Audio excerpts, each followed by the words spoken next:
Muitos acreditam que uma eleição se resume ao dia da votação, que o destino do país é selado apenas no silêncio da cabine de votação. Mas a verdade é que, quando o primeiro eleitor digita seu voto na urna, o jogo já foi jogado em camadas muito mais profundas. Uma eleição não começa no pedido de voto, ela começa na escolha da aliança certa, na construção minuciosa de uma nominata e na compreensão exata do que a regra permite. Tão importante quanto o brilho dos palanques e da sobriedade dos julgamentos nos tribunais são os bastidores. É lá que as escolhas de hoje se tornam as consequências de amanhã. É lá que se decide quem tem fôlego para chegar ao final da jornada e quem ficará pelo caminho por um detalhe estratégico ignorado.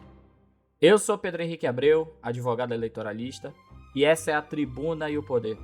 Hoje, vamos entender por que o 4 de outubro de 2026 já começou a ser decidido agora.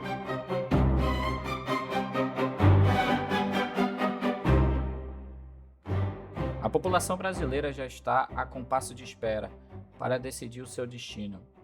Quem será o presidente da República? Quem será o seu governador? Seus deputados e senadores nos próximos 4 anos?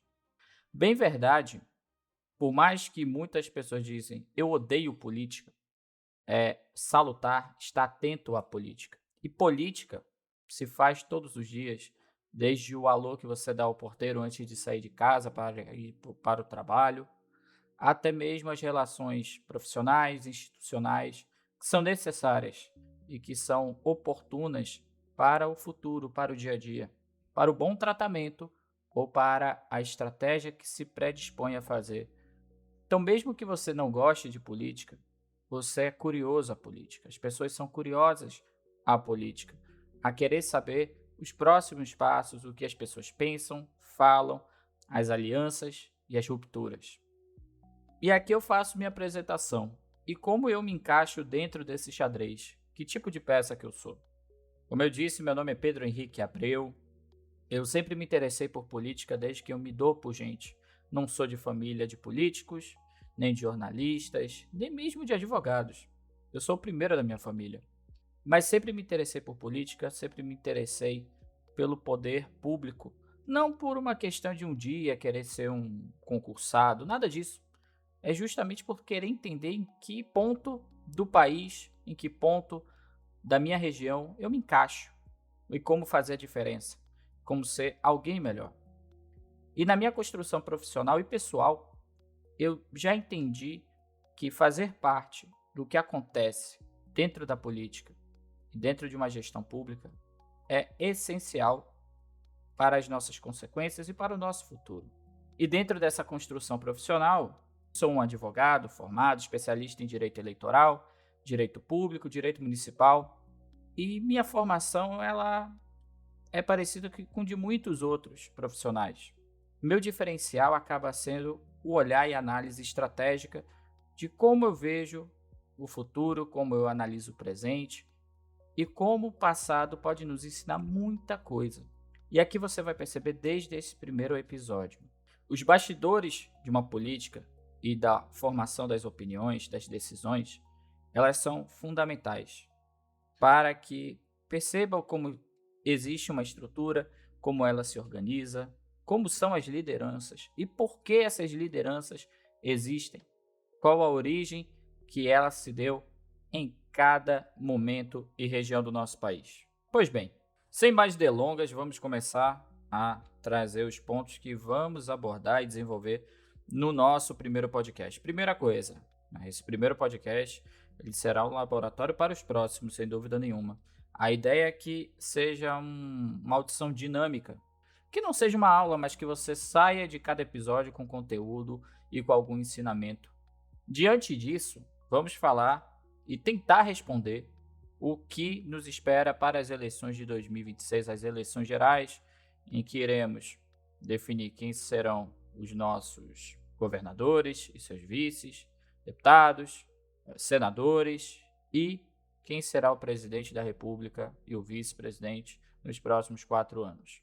Primeira coisa, vamos delimitar em que espaço-tempo estamos. Hoje, nessa gravação, dia 22 de março de 2026, estamos no meio da pré-campanha. E o que é a pré-campanha? A pré-campanha é um momento muito sui generis, em que se pode tratar sobre política, se pode tratar sobre o futuro sem pedir votos, sem dizer que eu serei candidato, candidata para qualquer cargo que será disputado esse ano. Bem da verdade é que é um momento muito sensível que precisamos tratar, uma vez que qualquer passo dado pode ser interpretado de uma maneira lícita ou ilícita, importante ou banal. Vou dar 3 exemplos rápidos. O primeiro, que já vem sendo falado há muito tempo, é em relação ao desfile da Acadêmicos de Niterói, se ali se configurou algum tipo de propaganda antecipada ao presidente Lula. E aqui eu não vou responder, não vou comentar sobre, eu já faço um compromisso. Teremos um episódio para falar sobre pré-campanha. Por quê? Porque a pré-campanha ela nasce desde o momento que as urnas são abertas em uma eleição e que existe um perdedor que vai dar um discurso da sua derrota, até o momento que você é registrado e vem a propaganda eleitoral no dia 16 de agosto do ano eleitoral. Portanto, a pré-campanha ela não tem um momento certo onde ela nasce, mas ela tem um momento certo onde ela acaba, que é o momento que você passa a pedir votos e amplia as suas possibilidades e caminhos para viabilizar a sua candidatura. Assim como eu falei do caso do desfile que homenageou o presidente Lula, temos também atos que aconteceram na Avenida Paulista, em que Flávio Bolsonaro, o senador Flávio Bolsonaro, fez atos ali já pensando na sua pretensa candidatura, e ninguém aqui é bobo e besta, sabe que o Flávio Bolsonaro, candidato da direita, da extrema-direita, que vai rivalizar, principalmente polarizar as eleições com Luiz Inácio Lula da Silva. Outro fato recente agora da última semana, o prefeito Eduardo Paes, que acabou de entregar o seu cargo para o seu vice-prefeito, o Cavalieri, fez um ato solene público, em um prédio público, com estrutura pública e servidores públicos, em que um artista, um cantor, o Dudu Nobre, ele fez um jingle, fez uma paródia dentro de uma música popular carioca, brasileira, um samba, dizendo já que Eduardo Paes era o futuro governador. E tanto desdém, fácil dizer, nossa raiz, chovendo de gente e não sabe o que diz. Por isso, respeite a camisa que a gente suou, respeite quem for chegar onde a gente chegou. E quando chegar no terreno, procure primeiro saber quem eu sou. Respeite quem for chegar onde a gente chegou. Respeite Eduardo Paes para governador. Respeite quem soube chegar onde a gente chegou. Respeito Eduardo Paes para governador. Governador, respeito o Eduardo Paes, nosso governador. Bate palma, ei!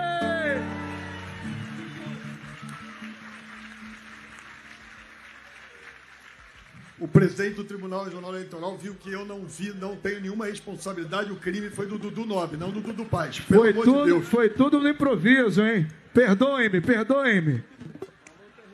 Alô, TRE! Alô, TRE! Esses atos são muito sensíveis quando a gente fala de pré-campanha, uma vez que não somente o pedido explícito de votos, vote em mim, vote em fulano de tal, ele é proibido neste momento, como também palavras e expressões tendenciosas podem levar a considerar que você está pedindo implicitamente os votos. Estou com fulano de tal, não vote em fulano de tal, não estou com fulano de tal. São expressões assim que hoje são julgadas com muita severidade na justiça eleitoral.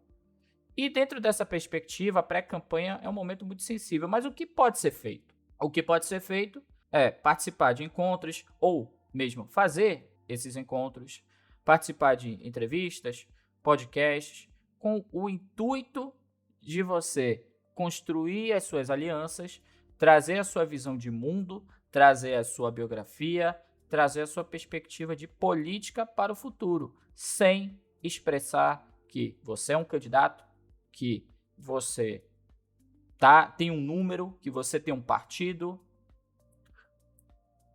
sem expressar que você é candidato, que você tem um número hoje de candidatura e trazendo elementos, como eu disse, que podem vir a tendencionar uma ideia de que você já é candidato neste exato momento. Afinal de contas, quando uma pessoa é candidata? Quando na convenção, momento em que os filiados de um partido se encontram para decidir quem serão seus candidatos, indicam seus candidatos ou seu candidato. Isso é registrado em ata, isso é registrado na Justiça Eleitoral através do seu requerimento de registro de candidatura, e você passa a ser candidato, e a partir do dia 16 de agosto, você passa a poder fazer a propaganda eleitoral. Contudo, como já dissemos aqui desde o início, uma construção de uma candidatura, e quanto mais importante é essa candidatura, como o caso de presidência da República, ser candidato a presidente da República, ser candidato a governador, a senador, quanto mais elevado esse grau deste cargo, maior e mais importante deverá ser a sua aliança.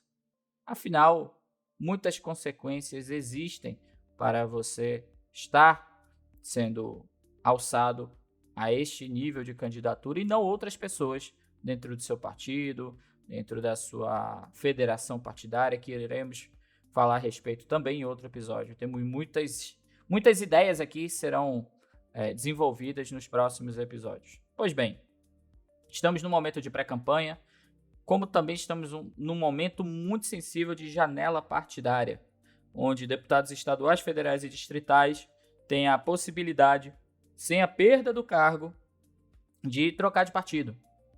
Desde o dia 5 de março até o dia 3 de abril, em que será definido 6 meses antes do primeiro turno das eleições gerais de 2026, esses parlamentares podem trocar de partido. E bem da verdade, uma troca isolada, ela acaba sendo cada vez mais incomum. Um grupo de parlamentares trocar de partido para analisar e já pensando nas próximas eleições, mantendo a sua viabilidade de eleição e mantendo o prosseguimento da sua vida política, ela é definida agora.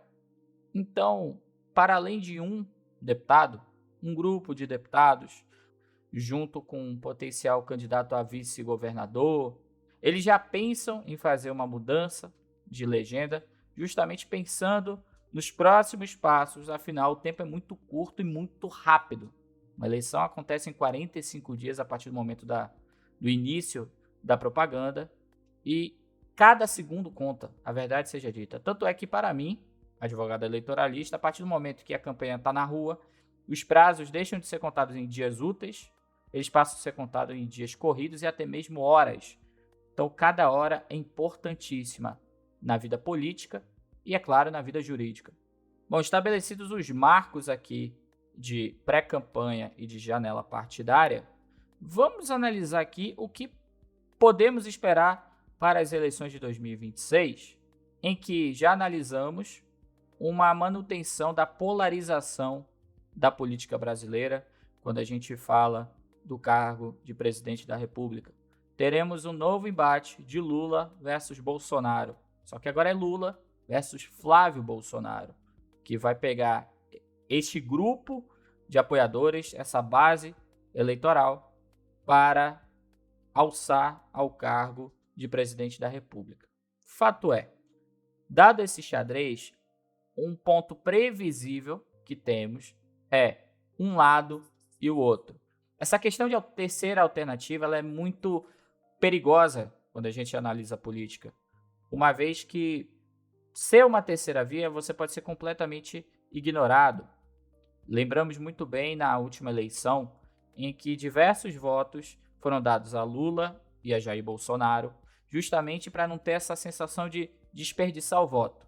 Antes um do que o outro. Você lembra disso há 4 anos atrás? Para além disso, teremos uma polarização de ideias. Afinal, ainda teremos ideias de progressistas, ideias de conservadores. Muito além de Lula e Flávio Bolsonaro, mas na realidade jurídica neste momento, eles são pré-candidatos. Eu posso até usar o termo pretensos candidatos, mas candidatos oficialmente eles não são.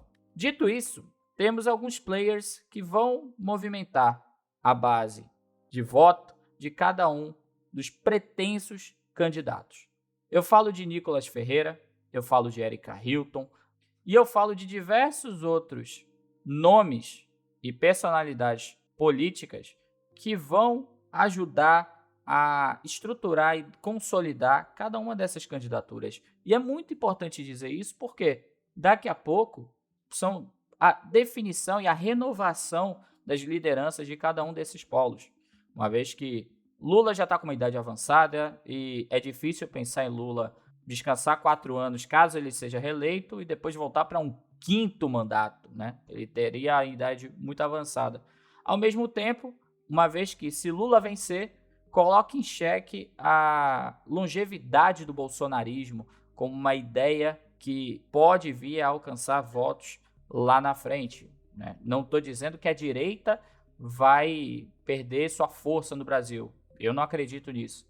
Mas o bolsonarismo, essa extrema-direita que foi proposta desde a primeira eleição de Jair Bolsonaro, essa sim pode ser questionada lá na frente, se é uma viabilidade. Se a gente parar para pensar, não se tinha uma ideia de que o PSDB, enquanto líder ou polo da direita, pudesse sair dessa polarização tão cedo. Mas a sua imagem, o seu partido foi se desgastando no olhar do eleitor. A oxigenação desse polo político veio através do bolsonarismo. É algo que acontece, que é cíclico e que devemos aguardar as cenas dos próximos capítulos. Fato importante quando a gente analisa a política, que eu vou falar razoavelmente da política internacional, porque também quero dedicar um episódio para a política internacional, é novamente uma onda da direita nos países latino-americanos. Desde, se a gente parar para pensar, com uma referência da eleição de Trump para o seu 2º mandato, tivemos novas lideranças da direita. Aí vem na Argentina, na Colômbia, e se já se pensa em algo aqui no Brasil, Flávio Bolsonaro não era uma pessoa com uma viabilidade fortalecida no começo do ano, mas diante de diversos desgastes e pesquisas e opiniões e críticas que vêm ocorrendo ao governo federal, cada vez mais se fortalece o nome de Flávio Bolsonaro, uma vez que a população já começa a ter uma ideia de, poxa, já experimentei um pouco do que seria a esquerda do Lula em 2026, nos últimos 4 anos, afinal, o que pode ser o Flávio Bolsonaro? Será que pior fica, pior não fica? É um questionamento que o eleitor tem o direito de ter. E sem dúvida nenhuma, a polarização vai refletir nas eleições estaduais, sobretudo para governador. Falo isso porque diversos casos de candidatos que ficaram naquela ideia de, poxa, eu não estou nem lá nem cá, eu governo com quem tiver, pegou muito mal nas últimas eleições e não trouxe uma certeza, uma segurança. O eleitor, ele optou por, eu prefiro que você tenha um lado do que ficar em cima do muro. Sem dúvida nenhuma, quem se candidatar ao cargo de governador, quem tiver a sua base ali de candidatos também a deputados, senadores, ele precisa direcionar se eu estou de um lado, se eu estou do outro. Essa questão de ser uma alternativa, de ser neutro, não vai ser algo em que dentro da política vai se ver. E para o jurídico, o que vai ser determinante quando a gente fala de polarização na política? Pois bem, o que vai ser determinante é a análise tanto de você defender os seus clientes, orientar os seus clientes, quanto também passar que determinada estratégia pode fazer bem ou mal, seja para atacar e defender. Algo importante dentro da advocacia eleitoralista, nós defendemos direitos, nós defendemos garantias dos nossos clientes. E dentro desses direitos e garantias é o direito também de atacar determinada peça publicitária, determinada ideia, que pode não estar de acordo com a justiça eleitoral e que não esteja no radar tão explícito dessa justiça eleitoral. Então, diversas ideias, diversos atos, como por exemplo o questionamento do próprio desfile da Acadêmicos de Niterói, a decisão que o TSE tomou foi interessante. A partir do momento que partidos de direita que foram autores da ação pediram que o desfile não ocorresse. E dentro dessa análise, a Justiça Eleitoral ela entendeu que Proibir o desfile da escola seria uma censura prévia a uma manifestação cultural. Contudo, o que essa manifestação poderia ter como consequências, acarretar aos olhos do eleitor e da própria justiça, poderia ser passível de sanções lá na frente. Então é interessante de pensar o que pode ocorrer em relação a determinada apresentação cultural, a determinada cerimônia pública, inclusive, de passagem de cargos, que teremos muito agora daqui até o dia 3 de abril. Então teremos um olhar aí muito clínico, porque certas situações podem passar não tão escancaradas, mas de maneira até um pouco implícita ali, e que faz parte do jogo você defender e você atacar, apresentar à justiça eleitoral que aquele ato ele pode desequilibrar o processo democrático, o processo eleitoral. É fundamental que o advogado eleitoralista ajude as lideranças, os partidos, principalmente as lideranças. Por quê? Quando uma liderança política ela pensa em mudar ou se mantém em determinado partido, ela quer ter o máximo de segurança, e às vezes a segurança é muito pouca, a sua visão para o futuro é muito pequena, mas ela quer tentar aumentar essa visão de uma maneira para entender como a política mudará. A partir do momento que partidos podem mudar de lado nessa polarização, ou ficar até mesmo no centrão querendo comer um pouquinho ali do pedaço da direita ou da esquerda, que sabemos muito bem o papel do centrão, que é importante para a gente definir a eleição e até mesmo o curso dos mandatos. O centrão ele sempre vai ser um bom ator coadjuvante, ele pode não ser o protagonista, mas ele é um bom ator coadjuvante ali para a definição tanto das eleições quanto do sucesso e insucesso dos mandatos. E além disso, os palanques em que esses candidatos à presidência e esses candidatos ao governo estadual eles estarão, porque analisamos aí diversas conjunturas, e aqui eu vou falar o que sai na imprensa. Por exemplo, a indefinição do presidente Lula em querer apoiar Raquel Lira ou João Campos, candidato a governadora, a reeleição no Pernambuco, ou candidato a governador do estado de Pernambuco. Aqui pode ser determinante a distribuição de votos do presidente Lula no Nordeste, vez que João Campos, além de ser um candidato fortíssimo, com uma grande representatividade no seu estado, ele é presidente nacional do PSB. E ele pode muito bem definir uma posição de apoio nacional ao Lula, como muito bem ele pode definir liberdade, uma autonomia para que cada estado defina como achar melhor a sua estratégia política para o melhor sucesso. E isso pode esvaziar muito a questão de apoiar Lula para a sua reeleição. E aqui eu já emito uma opinião. Eu estou muito curioso para saber, e desde já estou analisando cada estado, qual vai ser a estratégia hoje na pré-campanha que cada pré-candidato ou pré-candidata terá para definir as suas bases para a eleição e também de apoio aos seus candidatos a presidente. Então, desde já, eu tenho muito interesse para saber como serão formadas as alianças e as definições de cada candidato a governador. Sem dúvida nenhuma, a eleição para governador de cada estado será fundamental para as próximas eleições e talvez seja a mais importante dos últimos anos e das últimas décadas.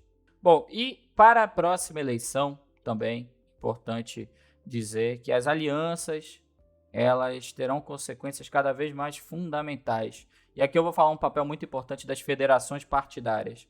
O que são federações partidárias?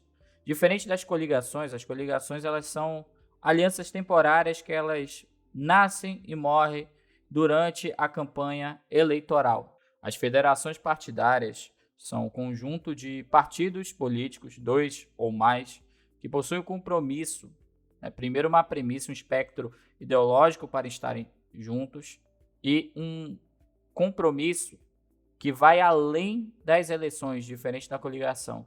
Eles têm um compromisso único, uma liderança única para o curso dos mandatos, porque uma federação partidária ela tem uma duração mínima de 4 anos, seja para extinguir, seja para alterar essa federação partidária.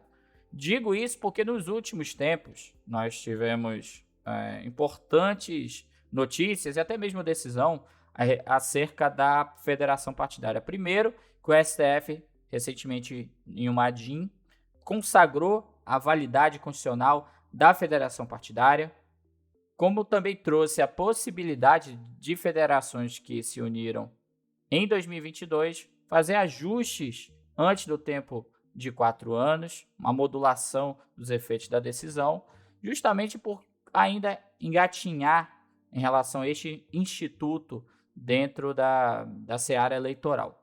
O que acontece é que se tentou fazer uma aliança do PSOL com a federação do PT, que é o PT, o PCdoB e o PV, e isso não foi para frente por uma decisão do próprio PSOL.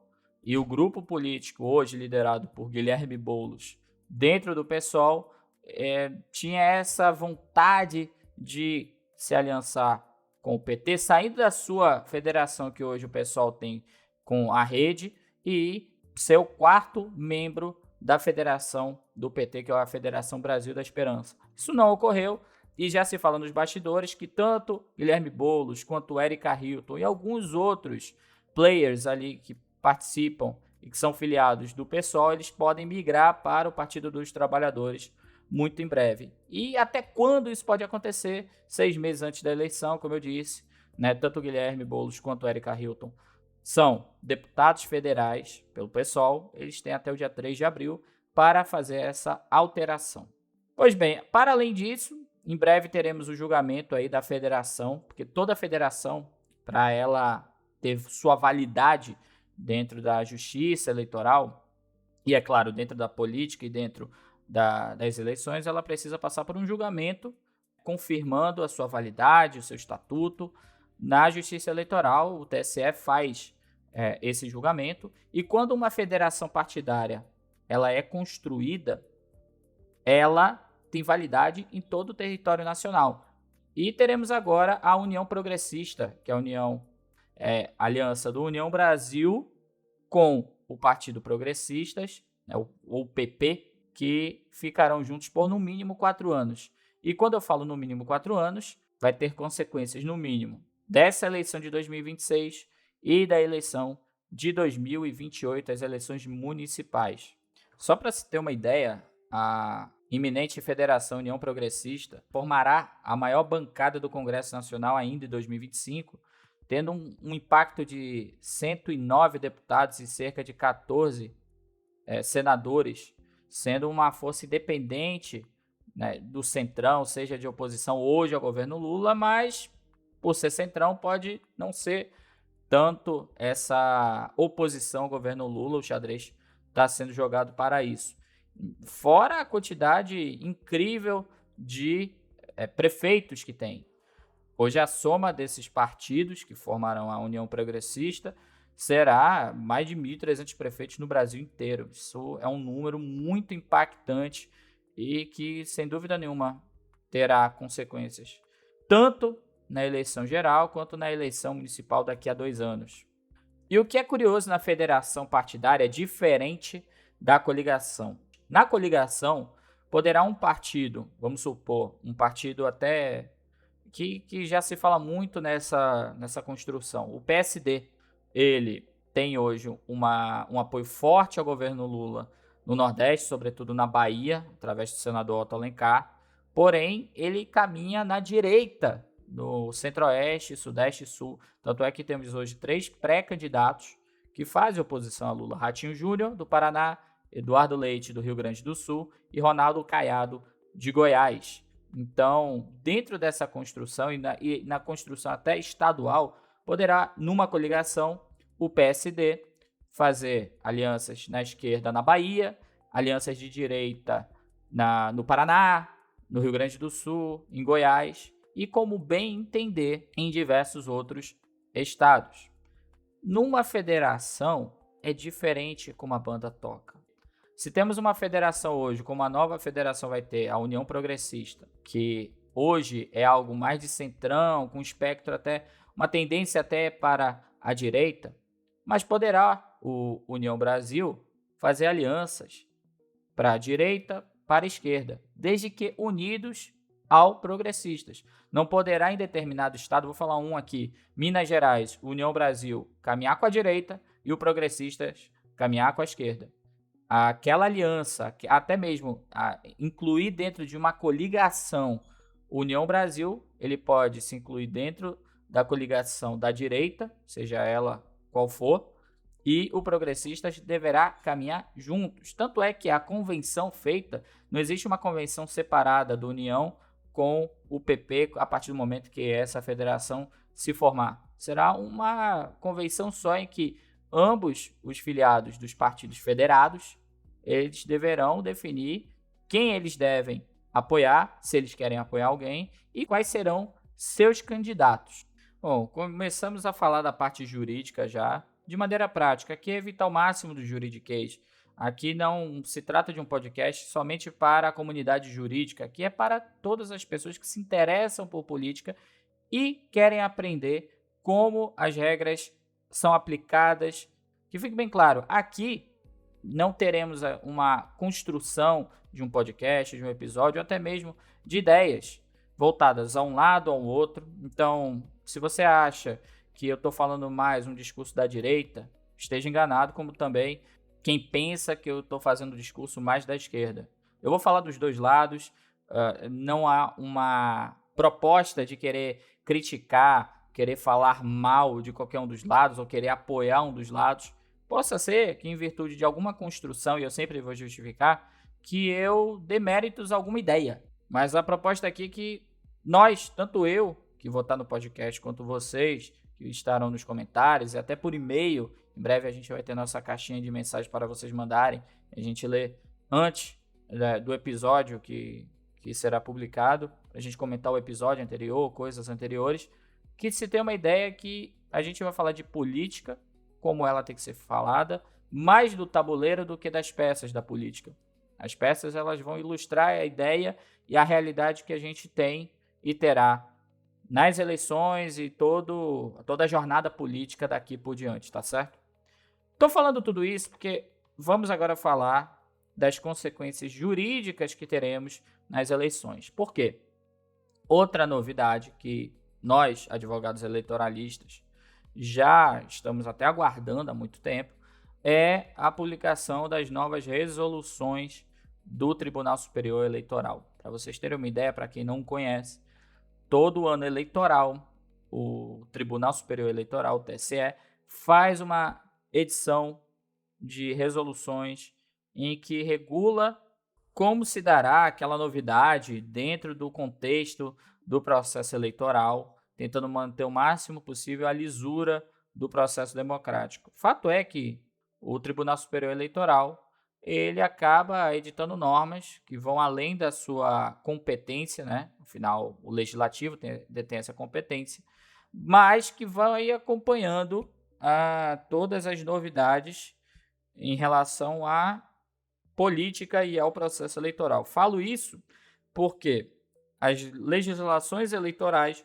elas falam sobre propaganda, sobre gastos, sobre prestação de contas, sobre a lisura do processo, sobre também abuso, fraude, as sanções para quem comete crimes ilícitos eleitorais. Porém, algumas coisas que são novas e são tendências, e até mesmo por conta da inércia do Poder Legislativo, de qualquer sorte, o Poder Judiciário edita normas para, na premissa de querer justificar ou querer complementar as normas eleitorais já existentes, ela edita resoluções para definir o que pode e o que não pode nas propagandas eleitorais, nas prestações de contas, nos financiamentos, nas cotas de gênero, também a representatividade de negros, de indígenas. Também temos algumas coisas em relação à responsabilidade das Big Techs, né? Seja inteligência artificial, as redes sociais e por aí vai. E deixei justamente as Big Techs para o final de propósito. Sem dúvida nenhuma, a propaganda eleitoral ela é a alma do processo democrático, da construção dos candidatos, que às vezes podemos ter bons candidatos em que a propaganda ela não é bem construída e acaba que essa candidatura ela não é viabilizada para os olhos, para o emocional dos eleitores. Assim como em diversos candidatos que eles podem não aparentar ter uma postura de um grande candidato, e a propaganda eleitoral traz isso, mesmo com diversas limitações, seja com limitação de horário eleitoral, seja até com limitação financeira, mas a criatividade, né, que acaba sendo a alma da propaganda, ela constrói candidaturas assim que viram cases de sucesso. Eu não sou nenhum expert da propaganda eleitoral, temos grandes nomes da propaganda eleitoral brasileira que viram referências para o mundo inteiro, mas eu admiro muito a propaganda eleitoral, independente se é de um lado ou do outro. E para a propaganda eleitoral, no meu ofício de advogado eleitoralista, temos situações assim até preocupantes, situações sensíveis em que já eu fico com uma certa ansiedade para como isso será exercitado a partir de agora, na pré-campanha, como também durante a eleição. E, como eu falei, deixei de propósito, ao final, falar das Big Techs, porque elas terão um impacto imenso quando se fala de propaganda eleitoral. Para 2026, elas terão que ter uma responsabilidade, até mesmo um compliance, uma estrutura até jurídica, para saber em que momento determinada postagem ou perfil poderá e deverá ser excluído das suas redes sociais, ou momento que não, aqui está dentro do limite da liberdade de expressão do eleitor. Então, as resoluções elas tendem a disciplinar que as redes sociais, para aqueles perfis que não aparentam ser uma pessoa, que são de avatares, esses precisam ser excluídos, precisa ser uma pessoa de verdade por detrás daquele perfil. Também ela se torna uma responsável solidária quando não remove determinada postagem que fale sobre o processo eleitoral, sobre deepfakes, sobre fake news, né, que são termos tecnológicos novos aí para os últimos tempos, aqueles conteúdos que são notoriamente falsos e que são compartilhados diversas e diversas vezes com o intuito de transformar o mental e emocional do eleitor. E muitas vezes são eleitores que não possuem a instrução de saber o que é uma IA e o que não é uma IA, o que é verdade e o que é mentira. Para além disso, algo muito interessante que ocorreu nas eleições municipais de São Paulo em 2024 é o uso da inteligência artificial para ranquear ou qualificar determinado candidato.